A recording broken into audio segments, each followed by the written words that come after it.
sahabat Genanci, ketemu lagi sama Kak Narita di sini di channel YouTube kesayangan kita, Ayu Cerdas Indonesia. Sahabat Genanci, hari ini Kak Narita akan membahas tentang hewan-hewan lagi. Nah, hewan-hewan apa lagi nih Kak Narita? Yang pasti hewan ini juga memiliki keunikan tersendiri yang kita wajib tahu gitu. Tapi sebelum itu sahabat Genanci, buat sahabat Genanci dan adik-adik di rumah yang belum subscribe, silahkan klik tombol subscribe di bawah ini dan jangan lupa nyalakan loncengnya juga, biar kalau ada video baru dari Ayu Cerdas Indonesia, sahabat Genanci bisa langsung tonton videonya. Oke?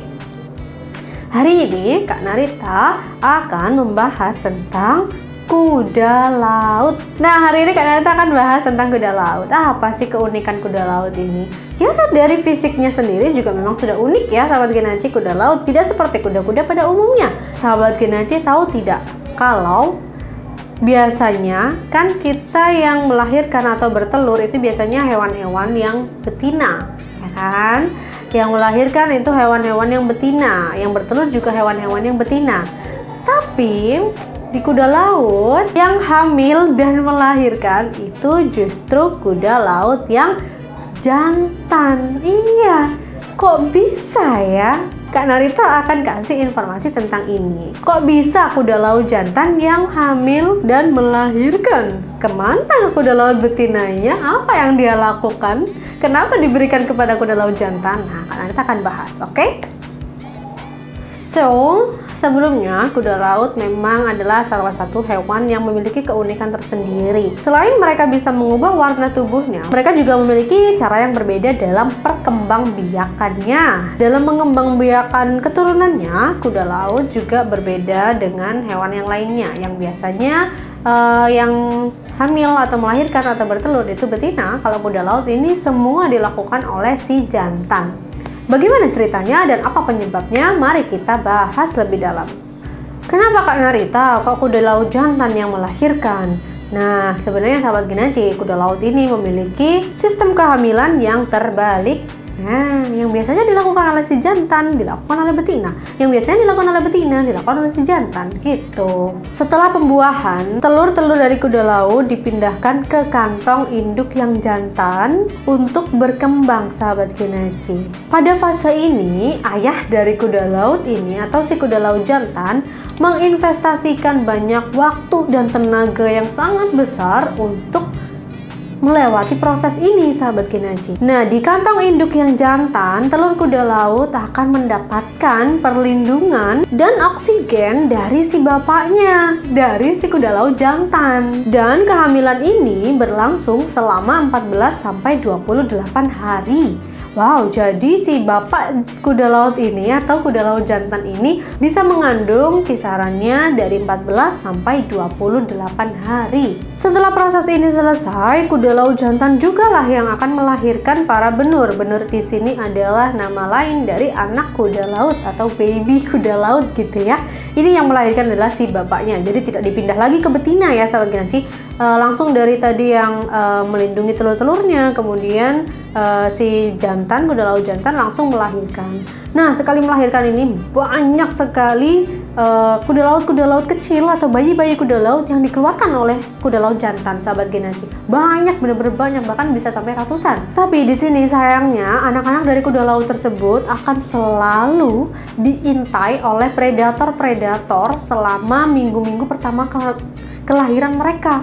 Di sini saat mereka bayi itu udah tidak aman gitu ya. Mereka tidak merasa aman dalam hidupnya padahal mereka baru lahir. Tidak seperti kita dan manusia gitu ya. Mungkin bayi-bayi diberi perlindungan, diberi kenyamanan. Tapi kalau kuda laut sudah dilepas dan itu sangat diintai oleh predator, sahabat Genanci. Maka dari itu, meskipun bayi kuda laut itu yang terlahir banyak, bahkan sampai ratusan, tapi tidak banyak dari mereka yang bisa bertahan hidup, sahabat Genanci. Karena itu tadi ada yang meninggal karena dia dimakan oleh predator atau hilang, entah jatuh atau tidak kuat begitu ya, sahabat Genanci. Maka dari itu yang bisa hidup hanya beberapa saja. Nah, di sini ada fun fact atau fakta unik dari si betina, sahabat Genaji.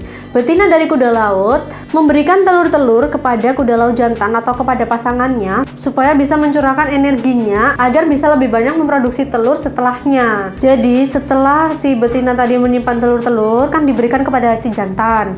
Nah, saat diberikan kepada si jantan itu biar si betina ini bisa memproduksi lagi telur-telur yang lebih banyak. Jadi agar ketika kuda laut jantan nanti setelah melahirkan, sudah melahirkan, si betina bisa hamil lagi. Kemudian dipindah lagi ke jantan dan dikeluarkan lagi, melahirkan lagi. Seperti itu, sahabat Genaji. Jadi si betina ini cepat-cepat harus memindahkan telur-telurnya ke jantan agar bisa memiliki energi yang lebih banyak untuk memproduksi anak-anak kuda laut lagi.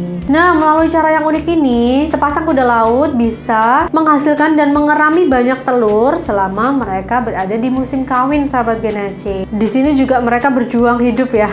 Mereka berjuang untuk memaksimalkan, untuk melahirkan banyak kuda laut sebanyak mungkin agar bisa hidup dan bertahan sampai dewasa.